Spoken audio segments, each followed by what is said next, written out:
কাশ্মীরের পেহেলগাঁও হামলার 36 ঘন্টার মধ্যে একের পর এক কড়া অ্যাকশন নিচ্ছে Bharat. Surgical strike, air strike নয়, এবার ডাইরেক্ট অ্যাকশন মোদী সরকার। ভারতের সিদ্ধান্তে চিন্তায় পাকিস্তান।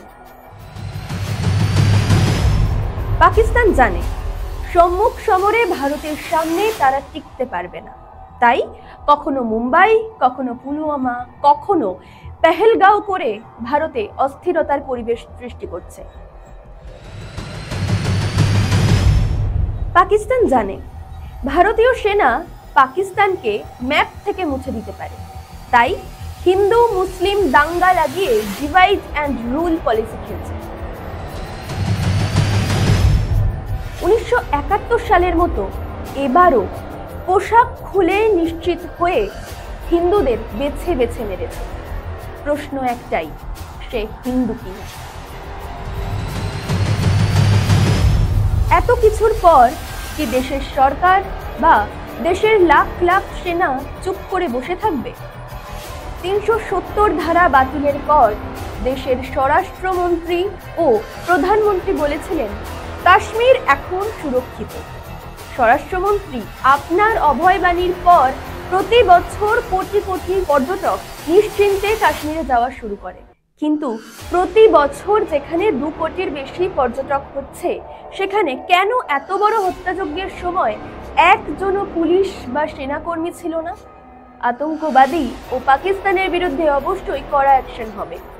সমস্ত দেশবাসীও সরকারের সাথে আছে, কিন্তু এত বড় ইন্টেলিজেন্স ফেলিয়ারের দায় কার? পৃথিবীর সবচেয়ে বড় গণতান্ত্রিক দেশে রাজনৈতিক বিরোধ থাকবে, এটাই স্বাভাবিক।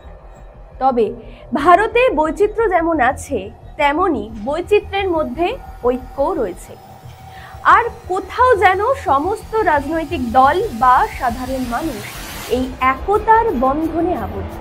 তাই প্রধানমন্ত্রীর সর্বদলীয় বৈঠকের পর কার্যত সমস্ত রাজনৈতিক দলই একই অবস্থায় সরকারের পাশে আছে। প্রথমে শত্রুর মোকাবিলা, তারপর রাজনীতি। কারণ প্রশ্ন যখন দেশের সুরক্ষার, তখন প্রথমে দেশ, প্রথমে ভারতীয়, তারপর লাল, সাদা, নীল, গেরুয়া।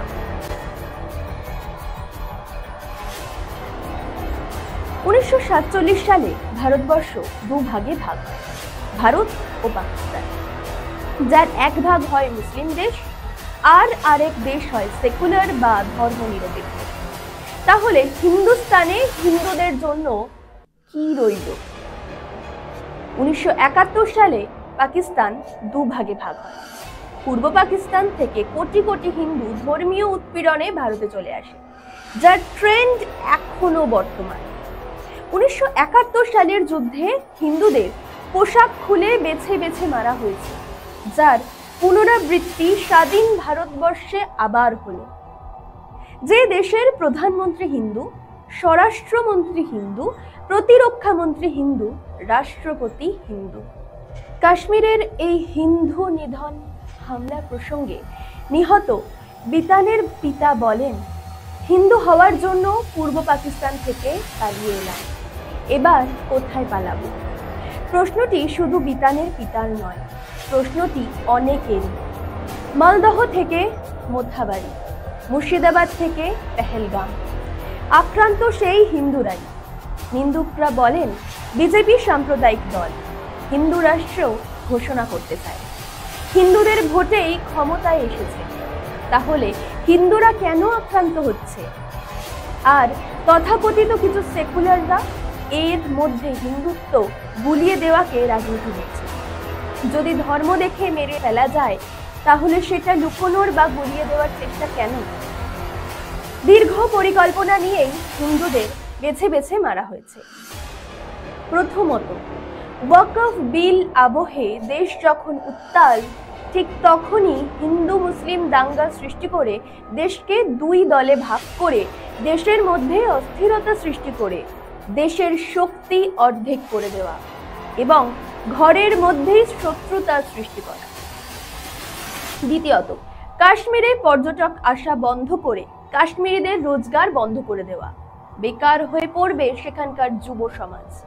আর এই সুযোগকে কাজে লাগিয়ে স্থানীয় যুবকদের টাকার বদলে তাদের আতঙ্কবাদী গ্রুপের সঙ্গে যোগ দেওয়ার প্রস্তাব দেবে, হাতে অস্ত্র তুলে দেবে। কিন্তু তারা জানেন না, এই দেশের কাশ্মীরি মুসলিমরা সভ্য ও শিক্ষিত, তারা আর অন্ধকারে ডুবতে চায় না। তাই কাশ্মীরেও নিহতদের সমর্থনে প্রতিবাদ মিছিল হয়। পর্যটকদের বাঁচাতে শহীদ হয়েছেন স্থানীয় আদিল হুসেন। আর সারা দেশের মুসলিম রাজনৈতিক নেতারাও পেহেলগামের এই ঘটনার তীব্র নিন্দা জানিয়েছেন।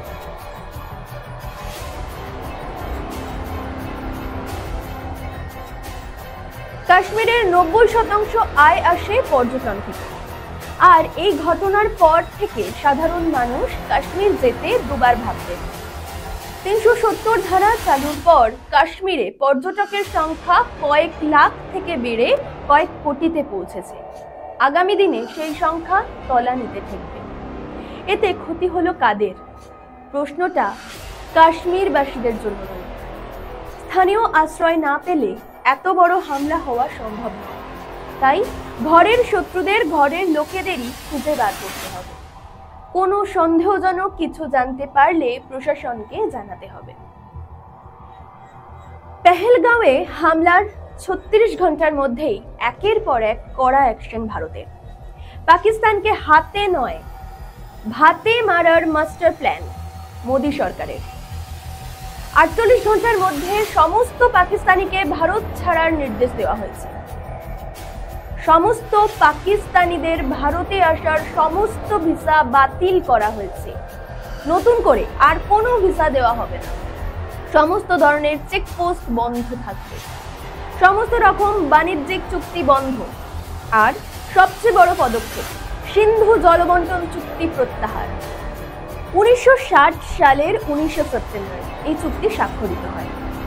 পাকিস্তান বিশ্বের সবচেয়ে শুষ্ক দেশগুলির মধ্যে, যেখানে গড়ে বার্ষিক বৃষ্টিপাত মাত্র 240 মিলিমিটার। এই নদী পাকিস্তানকে প্রায় 76% জল সরবরাহ করে। আর পাকিস্তানের মোট কৃষি উৎপাদনের প্রায় 90% এই জলের উপর নির্ভরশীল। আর এই জলের উপর সারা দেশের প্রায় 60% জলবিদ্যুৎ উৎপাদিত হয়। এই জল পাকিস্তানের জিডিপির 24%, কর্মসংস্থানের 45% এবং রফতানির 60%-এরও বেশির উৎস, যার ফলে কৃষি ক্ষেত্রে জল সংকট, খাদ্য সংকট, বিদ্যুৎ সংকট আর তীব্র পানীয় জল সংকটে ভুগবে সারা দেশ। যার পরিণাম কি হবে সেটা সকলেরই জানা। আর সেই আশঙ্কায় ইতিমধ্যেই করাচি, রাওয়ালপিন্ডিতে লোডশেডিং শুরু হয়ে গেছে। বর্তমানে 140 কোটি ভারতবাসী পাকিস্তানকে উচিত শিক্ষা দিতে চাইছেন। সকলেই মুখিয়ে রয়েছে কখন আরেকটা সার্জিক্যাল স্ট্রাইক কিংবা আরেকটা এয়ার স্ট্রাইক হবে। মোদী সরকার এই হামলাকে সহজে ছেড়ে দেবে না, একথা সকলেই জানে। তবে সরকারের এই সিদ্ধান্ত কোনো বড় যুদ্ধের থেকে কম নয়। যে যুদ্ধে লাগবে না কোনো ট্যাঙ্ক, যে যুদ্ধে লাগবে না কোনো এয়ার স্ট্রাইক বা সার্জিক্যাল স্ট্রাইক। এই যুদ্ধে কোনো রক্তক্ষয় না হলেও তৃষ্ণা, ক্ষুধা, অন্ধকারের মধ্যে দিয়ে তিলে তিলে শুকিয়ে মরে যাবে পাকিস্তান। আর কার্গিল যুদ্ধের সময় যেমন ভারতীয় নৌসেনা সমুদ্র সীমা ঘিরে দিয়েছিল, সেই কাজ করলে সমস্ত দেশ থেকে খাদ্য আমদানি ও পেট্রোল যোগান বন্ধ হয়ে যাবে। পাকিস্তানে জমাকৃত পেট্রোল মাত্র 9 দিন চলতে পারে। আর 1 মাস এই অবস্থা হলে পাকিস্তানকে আর খুঁজে পাওয়া যাবে না। আর যারা ভাবছেন ভারত কিছুই করবে না, তাদের মনে রাখা উচিত সেই ভারত আর নেই। যে ভারতকে 1971 সালে তৎকালীন প্রধানমন্ত্রীকে 12 ঘন্টা বসিয়ে রেখে খালি হাতে ফিরিয়ে দিয়েছিলেন তৎকালীন আমেরিকান প্রেসিডেন্ট। কালের বিবর্তনে মিস্টার প্রেসিডেন্টই নিজে থেকে ফোন করে পাশে থাকার বার্তা দিয়েছেন। সাথে আছে রাশিয়া ও ইসরায়েল। এবার ঘরের একতা বজায় থাকলেই যে ঘোষণাগুলো সামনে আসেনি, সেগুলো একের পর এক হতে থাকবে। তবে বিদেশি শত্রুদের পাশাপাশি ঘরের শত্রু বিভীষণদের খুঁজে বের করতে হবে দেশের জনগণকে। এই বিষয়ে আপনার মতামত নিচে কমেন্ট করে জানাবেন। বাংলায় এই ধরনের তথ্যমূলক প্রতিবেদন আরও দেখতে চাইলে চ্যানেলটি সাবস্ক্রাইব করে আমাদের পাশে থাকবেন। ভিডিওটি ভালো লাগলে লাইক করুন। জয় হিন্দ, বন্দে মাতরম।